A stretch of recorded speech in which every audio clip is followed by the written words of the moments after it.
اعوذ باللہ من الشیطان الرجیم، بسم اللہ الرحمن الرحیم۔ شروع اللہ تعالیٰ کے بابرکت اور پاک نام سے جو اپنے بندوں پر بہت ہی زیادہ اپنے حبیب پاک کے صدقے ہمیشہ سے ہم سب پر رحمت خاص فرمانے والے ہیں۔ گزشتہ ساتھ حکیم بابا سیف اللہ کی طرف سے میرے تمام دوستوں کو السلام علیکم ورحمۃ اللہ وبرکاتہ۔ جی تو دوستو، آج میں قوت خاص کے ریلیٹڈ آپ کو ایک جو ہے ایسا نسخہ دینے والا ہوں کہ جس میں آپ کا علاج بھی ہو جائے گا اور خوراک کی خوراک ہوگی، علاج کا علاج ہوگا۔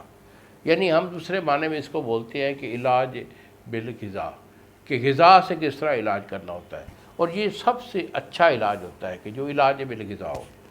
تو اس میں خاص طور پر جو نسخہ آج کا نسخہ لے کے آیا ہوں، یہ شادی شدہ لوگوں کے لیے ہے کہ شادی شدہ لوگ جب عمر 40 سال کے قریب ہو جاتی ہے تو ان کے اندر ایک خاص قسم کی کمزوری جو ہے وہ آنا شروع ہو جاتی ہے، کیونکہ بچے بھی 3-4 ہو جاتے ہیں اور اس کے بعد جو ہے نا کمزوری آ جاتی ہے، جس میں کہ ڈھیلا پن ہوتا ہے، ٹائمنگ نہیں ہوتی، اور پھر اس کے ساتھ ساتھ ان کا شوق بالکل ختم ہو جاتا ہے۔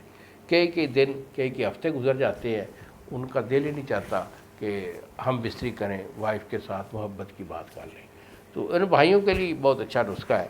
تو اس میں آپ نے بیٹا لینا ہے موسلی سفید۔ موسلی سفید آپ کی 50 گرام ہے، سالب 50 یہ آپ کا 50 گرام ہے، اور تخم السی یہ آپ کا 100 گرام ہے۔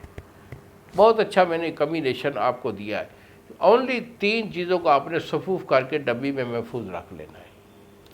تو کرنا کیا ہے کہ آپ نے یہ صبح نہار منہ نہیں لینا، ناشتہ کرنے سے 1-1.5 گھنٹہ بعد آپ نے 1 گلاس دودھ کے ساتھ 1 چمچ کھانا ہے، اور دوسری چمچ آپ نے عصر کے ٹائم کھانا ہے۔ یہ 2 ٹائم 1 گلاس دودھ کے ساتھ 1 پاؤ 1.5 پاؤ دودھ کے ساتھ 1 چمچ کھاتے رہیے۔ الحمدللہ الحمدللہ ماتھا بھی بنتا رہے گا، ٹائمنگ بھی A1 ہوگی، اور آپ کا جو اسٹیمنا ہے وہ ہمیشہ کے لیے کریکٹ ہو جائے گا، ڈھیلا پن نہیں رہے گا۔ یہ میں لکھ کے دیتا ہوں۔ مزید اگر آپ میرے سے مشورہ کرنا چاہیں تو یہ میرے 2 نمبر ہیں جو سامنے اسکرین پر آ رہے ہیں۔ انہی الفاظ کے ساتھ اجازت دیجیے بابا جی کو۔ السلام علیکم ورحمۃ اللہ وبرکاتہ۔